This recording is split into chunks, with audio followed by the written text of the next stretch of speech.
But I want to start by telling you a little bit about why I got interested in this. And the first slide sort of captures it. That, as I said yesterday, we've all known for quite some time that molecular biologists and geneticists have had a sort of how possibly story to explain human social behavior, and in particular human cooperation and human altruism. And not just in the human case, but for other animals as well, like baboons and bonobos and wolves and various birds. And now we're beginning to understand a little bit more about the brain's role in all of this. That is, the genes are going to have something to do with the organization and construction of the brain, and then we want to really understand, in order to get an explanation as opposed to just a how possibly story, we really want to understand the brain's role, and that's beginning to be possible. And so while this seemed to me very exciting, and it seemed to me to be exactly the sort of thing that should open the doors to answering these long-standing philosophical questions about the nature of morality, I discovered that many philosophers were quite unwilling to go down that road. And the argument was that there is nothing in biology that can tell us what ought to be the case. And we can look at biology and we can look at how the brain is organized, but there's nothing that can ever tell us anything about what ought to be the case and what we ought to do. And moreover, since I was naive, I was grateful to receive instruction. The idea, of course, and this would be familiar to all of you who've done work in ethics, the view is that because Hume said you can't derive an ought from an is, then when you engage in practical reasoning, it must be the case that your practical reasoning has two aspects that are really important. One is it takes essentially the form of a syllogism or an argument in the predicate calculus, if you like. But at least one of those premises has to be an ought statement. Ideally, that ought statement should be a universal rule from which other ought statements can follow. And where does that ought statement come from? Well, that ought to come from reason and reflection. And the more I thought about it, the more I thought, this can't possibly be right. And so what I want to talk to you today about is how I came around to the idea that lots and lots of very wise, very sensible, practical reasoning about what we ought to do, including reasoning in the moral domain, about which I'll have most to say tomorrow, doesn't involve rules and doesn't in particular involve a rule about what we ought to do. So this is the view in a way that caused me to rethink some of these things. And in discussing this between me and my graduate students and with Paul, we had the following sort of thought. Hume, of course, also said that induction was unjustified because you can never get from singularities to a generality. And, well, of course, many philosophers went nuts over how to deal with the fact that we, in general, do make scientific discoveries, despite the fact that induction is unjustified. It turned out that Peirce was somebody who really saw how you could go about answering Hume, but in a rather unexpected way. And basically he said, well, you use what he wanted to call abduction. And that is to say, based on your background beliefs and your background information about things, you make an hypothesis about what's the best explanation for the phenomenon involved. And so one might, for example, encounter someone with a bunch of itchy red spots on his ankle. And the question is, what's the best explanation? Well, given what I've seen in the past, given that I know this individual was out without socks and without boots in the woods, I come to a hypothesis that explains the itchy spots. And my hypothesis is that he stepped in poison ivy. Inference to the best explanation. And we see those kinds of inferences quite regularly, and we realize, of course, that by saying that it's the best explanation, we just mean the best that's available given the information that we have at hand. Now, the strategy then was to say, well, why don't we try to think about decision-making as being a very similar kind of process? So that very often when we want to come to a decision about what to do, we make inference to the best decision. And we count as the best decision, not the best absolutely, or the best in all possible worlds, whatever that might be, but best relative to the background information that we have and what we take to be valuable or not valuable. So that one might say, polio is a very nasty disease. There's been a number of cases about it locally. You've been in swimming with people who subsequently got polio. You ought to have a polio vaccination. Is there any premise in there that says, in general, what humans ought to do? Any universal claim about vaccination or immunization? No. So, but maybe, and philosophers, I think, of course, have encountered those sorts of views before and have wanted to say, well, but there must be a suppressed ought somewhere in there of a universal form. And we really sort of took the idea that maybe we would just compare inference to the best explanation to inference to the best decision, push it as far as we can, see what the psychological literature says, see what the neurobiological literature says, and try to see how things turned out. And of course, we encountered what many psychologists talk about, which is case-based reasoning. And that to us looked very much like what we were talking about in the case of a practical decision on what to do. Essentially, one says, this case is like case B.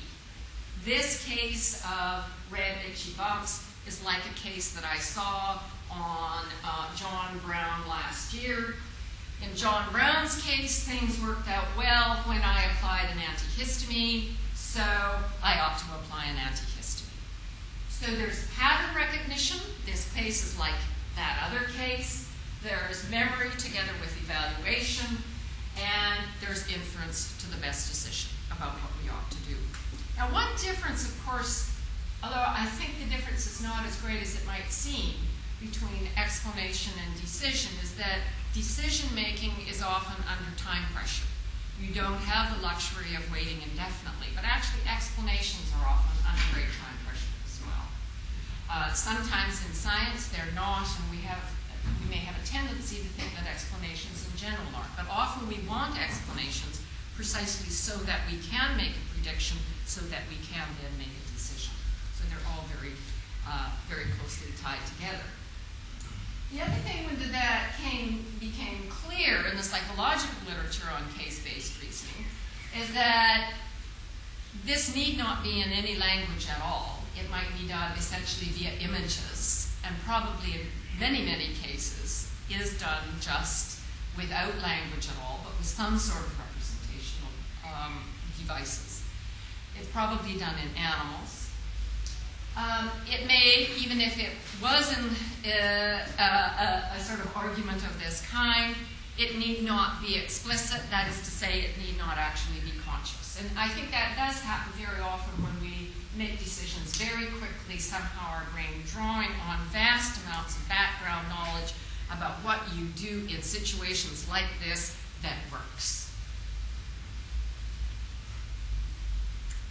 And I think if you look, I don't know whether any of you had the opportunity to look at that videotape showing the grizzly and the caribou fighting each other, but I think it's an interesting instance where obviously she's doing a whole lot of pattern recognition, responding quickly, making a decision responding again, and the cubs, by the way, are watching and probably learning about what you do in a situation like this. Now, the other thing that we are inclined to think, and I owe this in part to really the graduate students, Theron Pummer and John Jacobson in particular, is the idea that our representations are usually valence. They usually come with, so to speak, a feeling of approach or avoidance, although very often they can also be neutral. But the general idea that facts and values are kept separate and that valuation comes only later in the reasoning process, we are very skeptical about. So we think that representations are much like milk as you get it from the cow. The cream is all mixed up in it, and it's only when you have fairly sophisticated technology or fairly sophisticated understanding that you are able to make this separation of the cream from the rest of it. And I think that that's also true both within the development of a child and across the development of science. So this sort of representation is usually seen not just as an ice cream cone, but also as something you like.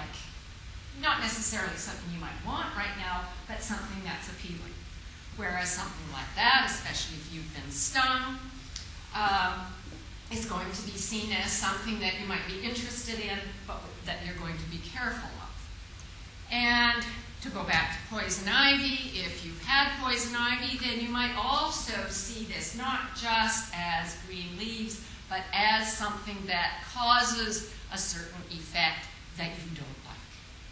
So there's going to be built into pattern recognition not just sort of surface features, but representations of causality and representations of valence. This immediately conjures up a very negative valence, and this immediately, I'm using these as social examples because I'm about to get to matters concerning sociability. This conjures up, comes with, I mean, you see it as children playing, which is a positive thing. So it isn't that there is the representation, and then the limbic system says, oh yeah, and by the way, it's nice. It's probably the case, I mean, this seems to be what we know from vision, that this very fast, first pass, 65 milliseconds representation is done. The valence is already there. The details then over the next 100 milliseconds get filled in. So by the time you actually see the representation, the other parts are already part of your representational story.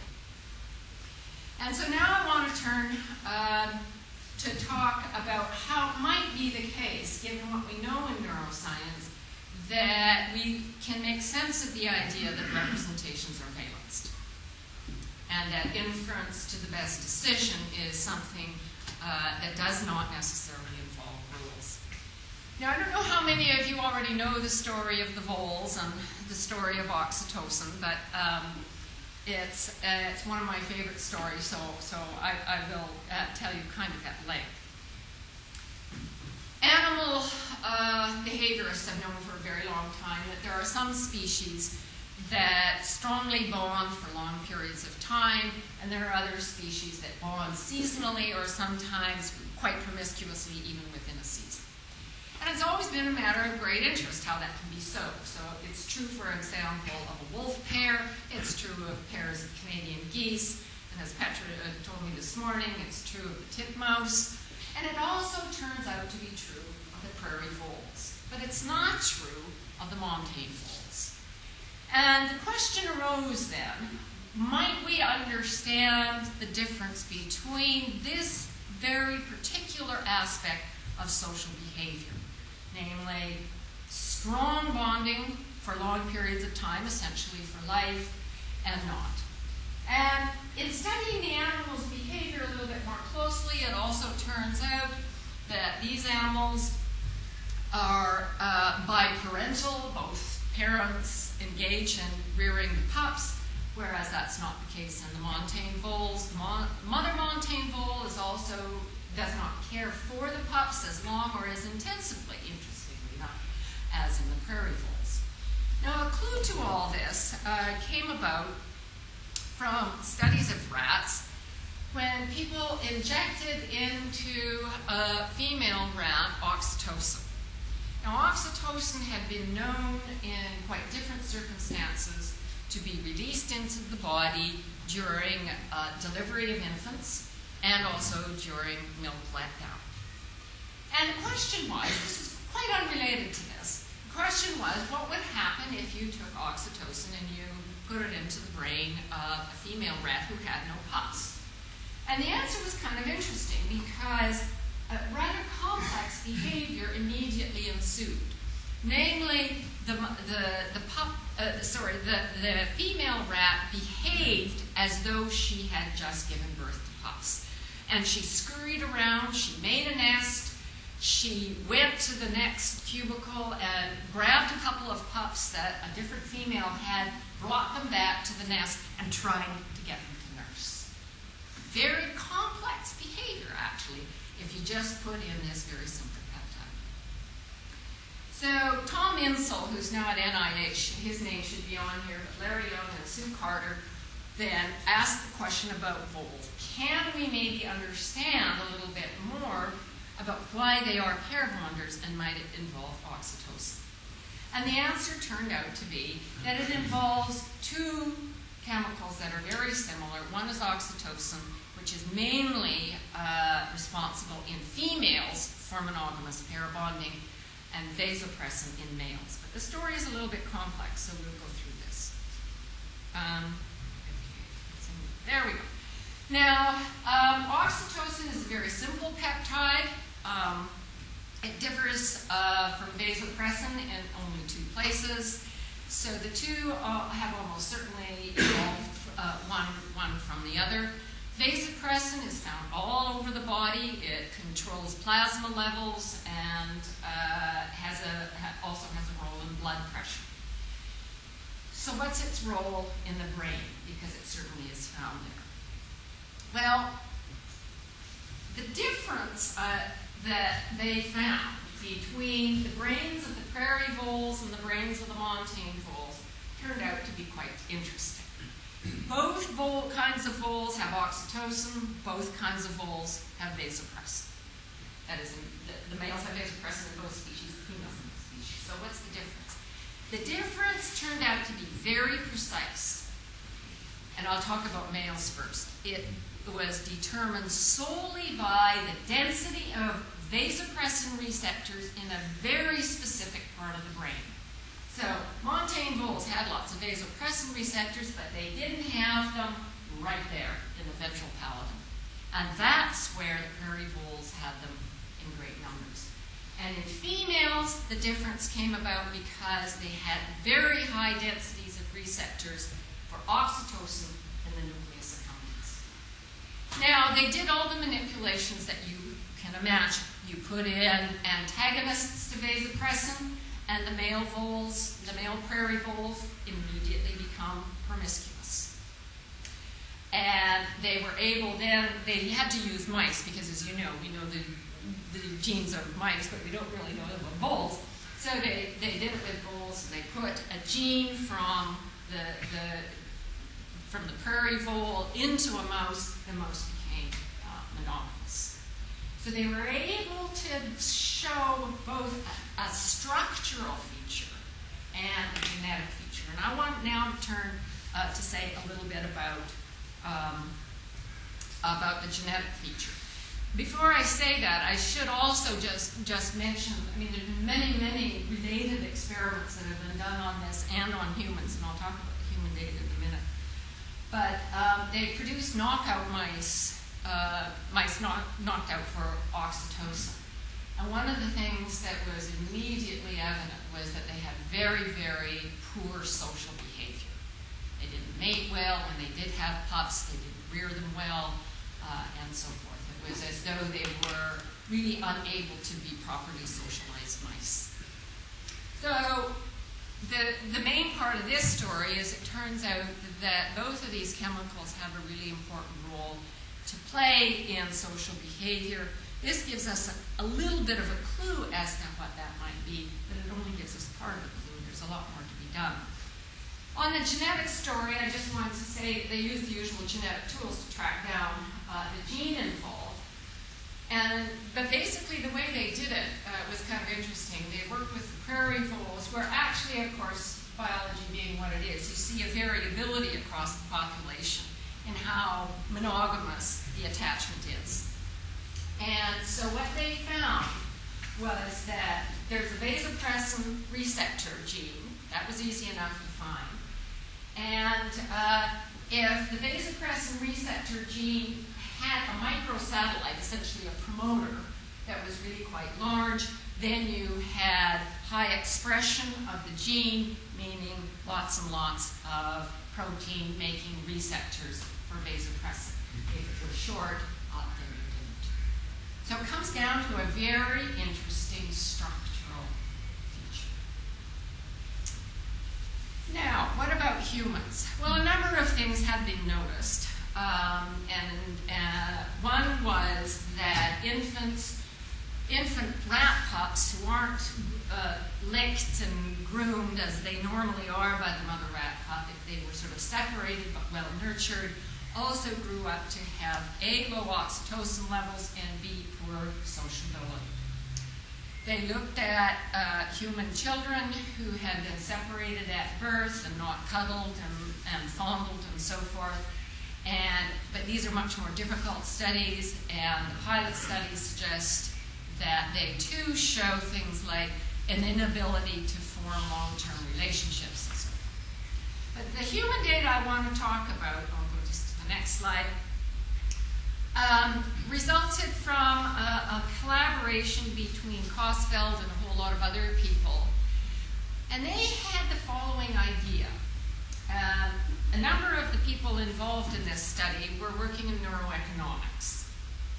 And because some of the biological studies had suggested that after parturition, after delivery of the offspring, that levels of trust appeared to go up in the females. The suggestion was that maybe oxytocin also plays a role in trust, and maybe its role in sociability has quite a lot to do with raising levels of trust.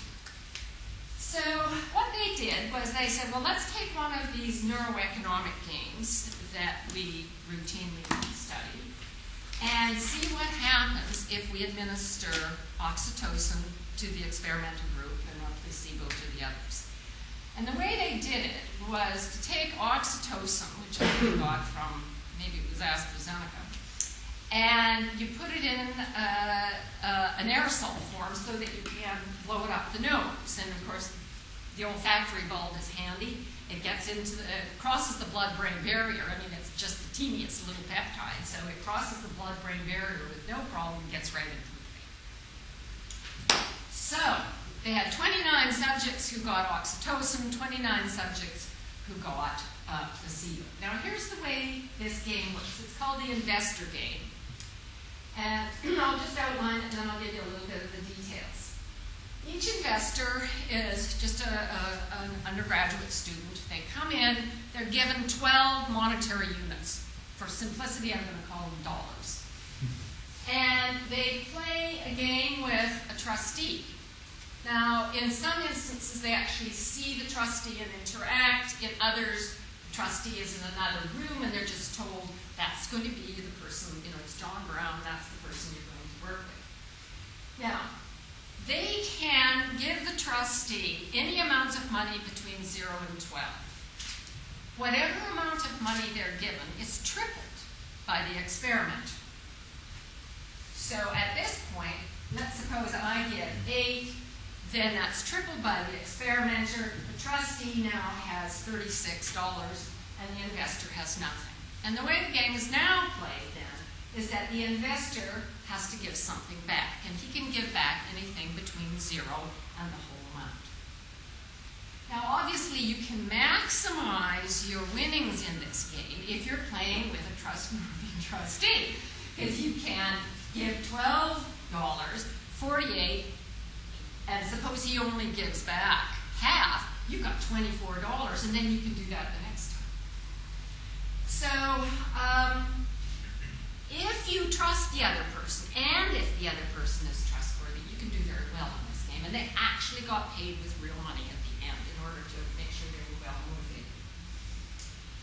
Now, for complicated reasons having to do with the experimental setup, they played it once with one trustee, one round, and then once with another trustee, and so on and so forth.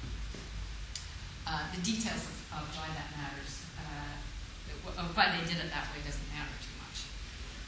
Okay, everybody on board? Yeah, all right.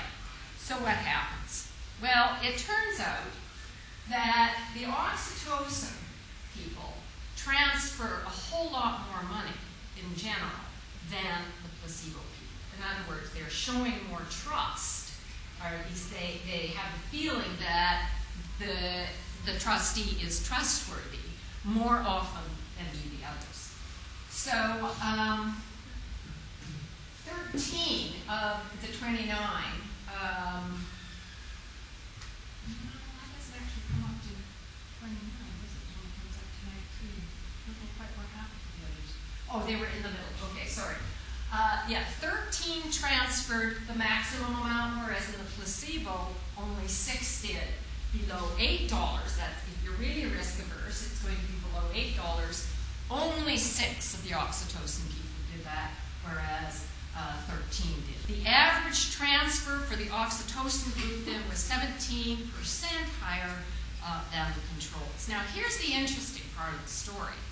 The next thing that they did was they said, well, look, suppose we tell the investors that the trustee will be determined, that is, when the trustee returns money, that will be determined by a random selection. So it won't have any effect on who you give money to, who you get money back from, and then everything leveled out again. I mean, to a first approximation, it's like saying, so, you know, if it doesn't really depend on building a trusting relationship with this investor and trustee, then it turns out that you don't get the effect. So it has something very particular to do with the human-human interaction. So this is the graph that they showed in the paper. This shows the average transfer per investor, and this is for 4 different investment actions.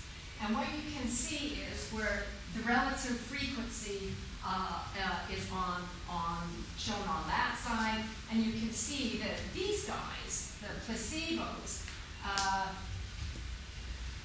give $3 a few times. These guys give a little bit less, but once you get to here, $12, they give it very often, whereas these give it relatively less often. So the effect was a big effect.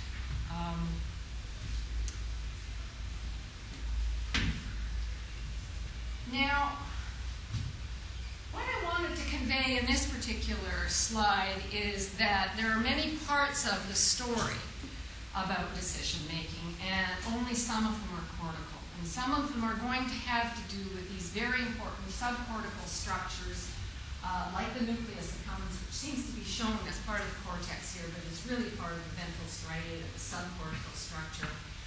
With the amygdala, the ventral tegmental area, which projects too many of these areas, providing dopamine and providing then a reward signal.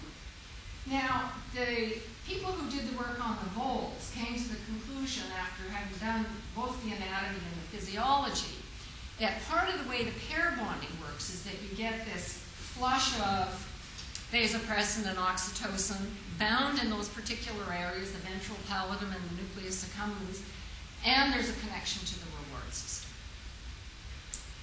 So there is some sort of relationship between a variety of subcortical structures and oxytocin. They also make the point that there are other chemicals that are going to be involved, including the endogenous opiates and various hormones. In fact, one observation was, I think, kind of interesting, which is the claim is that high levels of progesterone block the receptors for oxytocin. So the hypothesis was that in ovulating females, where there are higher levels of progesterone, you're going to see less binding of oxytocin, and then you will see less trustworthy behavior. Which, from an evolutionary point of view, makes a certain amount of sense. I mean, it's during ovulation that you want to be most careful about various of your activities. All right, so given that sort of neurobiological story that's emerging about trusting behavior and sociability, and given our suspicions about the way decisions are made, we wanted to frame the hypothesis that evolution sets the brain's style of drives and emotions, that is what we value. And experience, both in the social world and in the wider world, shapes that style into very specific habits, more or less, I suppose, as Aristotle would approve of. It shapes them into specific habits and preferences using the reward system, which is why certain behaviors become very automatic, and you don't have to have it sort of conflict or wondering what it is that I should do next. The pressure on folk psychology, or you might say also on the theories in ethics that are current in philosophy, comes from really three important components. Reason, evidently, is not independent of emotion and is not independent of a range of neurochemicals. Control appears to be regulated by the reward system plus various neurochemicals. Decisions are caused, and there are a range of non-conscious factors. Okay, now, I talked a little bit yesterday about abduction, the decision-making story, and I'll just briefly go over a different experiment today. In this particular experiment, people were given descriptions of 5 different apartments, which varied in, for example, proximity to work, floor plan, floor size, price, so on and so forth. So there were a number of different features. I think they varied along about 8 dimensions. And the task is to choose the best. And there is a uniquely correct choice given standard people's preferences.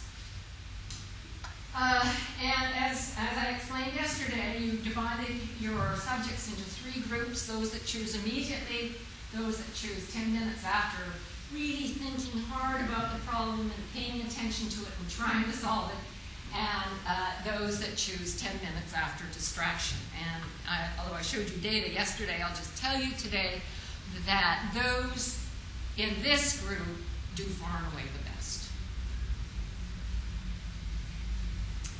So the hypothesis then that I'm attracted to is that there are many decisions, good, sensible, wise, practically valuable decisions, that do not appeal to rules of any kind. That many decisions are not the outcome of a practical syllogism that's formulated in language of any kind. That many decisions involve evidence accumulation, as I showed you from the Churchland lab yesterday, and they involve pattern recognition, as I described for case-based reasoning. And I just want to elaborate a little bit more on that, because I think a really other important element in this story has to do with how we understand concepts and how we understand categories. Now, it's been known since Eleanor Roche's work in the 1970s that category membership does not conform to the model of necessary and sufficient conditions for membership. That by and large, the categories we use on a day-to-day basis have a very different character and organization. They have a radial structure with a kind of prototype in the center, and degrees of similarity to the prototype and to one another. So that we might say, for example, that, as many people do, that a carrot is the prototype vegetable. But having said that, we can easily say that a turnip is more similar to a carrot than it is to celery. But celery is more similar to Belgian endive than it is to a potato, and so forth. And people have great similarities across cultures, but certainly within culture, on how their conceptual spaces, to use Peter Gardenfor's term, how their conceptual spaces are organized. The boundaries are fuzzy. Sometimes there is no answer to the question, is parsley really a vegetable? I mean, nobody really cares. I mean, if you really care and you want to make a big deal of it, I guess you can, but by and large, don't.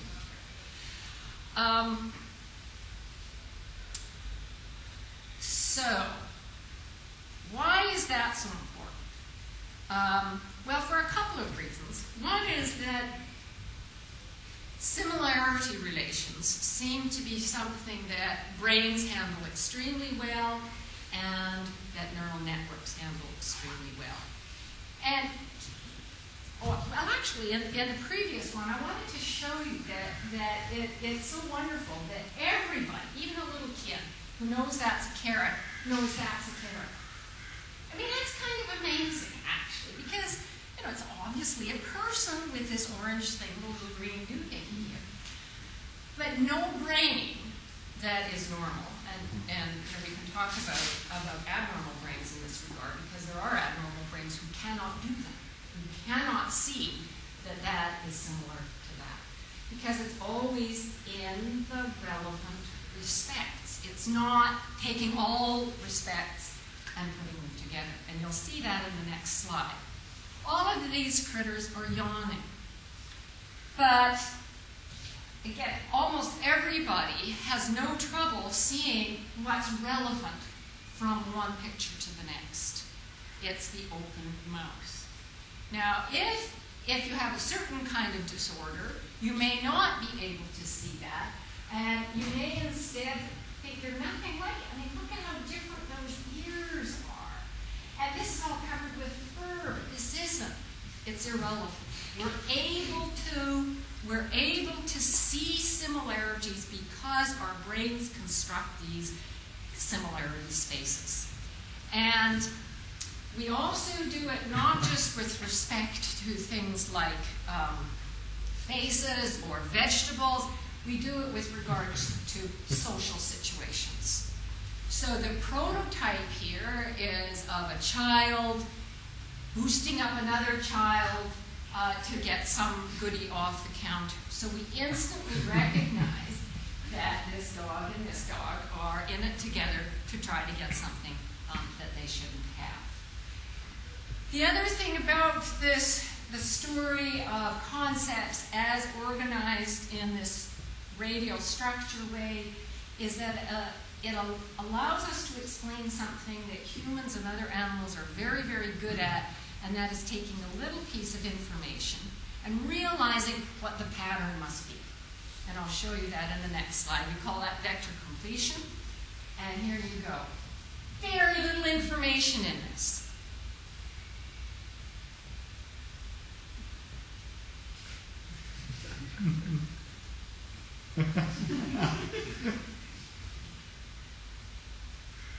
Everybody's brain is vector completing like mad. You're filling in like crazy.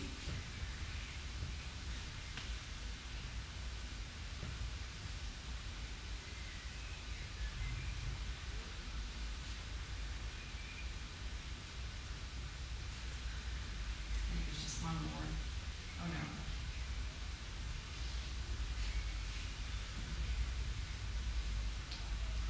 no. No ball there, but you practically see it. So sometimes what is important for explanation and also for decision, both inferring to the best explanation and consequently inferring to the best decision, is to find a prototype that is relevantly similar. So in the case of 9/11, What is the prototype that's relevantly similar? Is it Pearl Harbor, where one country attacked the United States with planes and bombs and declared war? Or is it perhaps the Oklahoma City bombing? Or is it perhaps neither? And it makes a big difference how you settle on that prototype. That is, on which prototype you settle. And as you know, the Bushies basically settled on this prototype and tried very hard to sell it as the prototype that best matched what actually happened. And I think even in America at this point, and even amongst many conservatives, the view that this is the right prototype has come under enormous strain.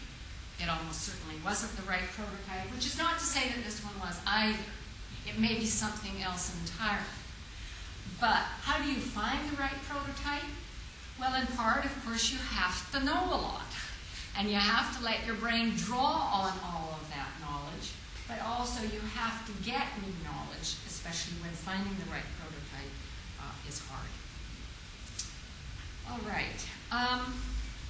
So I'm putting up this slide just to remind you, because I can't really talk in detail about it here, but Christian and Paul and others will be able to. But that is, neural networks, model neural networks, we know, are just whiz-bangs at generalizing from a sample to relevantly similar new instances. It's one of the things that they do easily, they do effortlessly.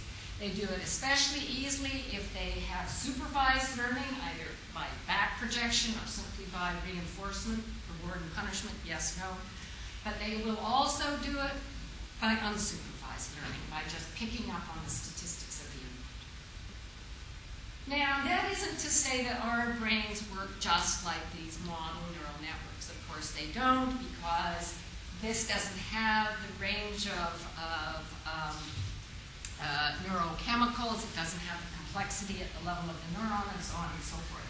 But it is a demonstration. It is, in a way, a proof of concept that if these kinds of things can learn and develop conceptual spaces with similarity relations and prototypes and be able to generalize to brand new cases they've never encountered before, then although we might be better at it and do it in fancier and fancier ways, we know that something like this is likely to be the direction that's going to be most fruitful to understand how that's all done. So, to conclude, we can go back then to the warning that we get from the philosophers who do ethics.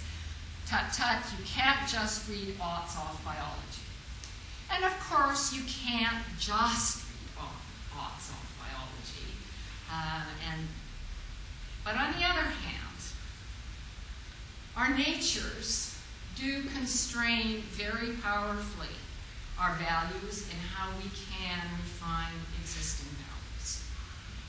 And if we take a more empirically realistic view about how decisions are made and how, in particular, moral decisions are made, then I think we have a chance, actually, of having a perspective on morality and on how to improve where we are in that domain that might actually benefit us.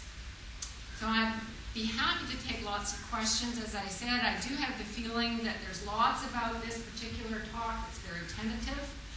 And I do also think that there are many of you who will know much more about certain aspects of it. And so I would be grateful if you would share that knowledge with me so that I can make this deeper.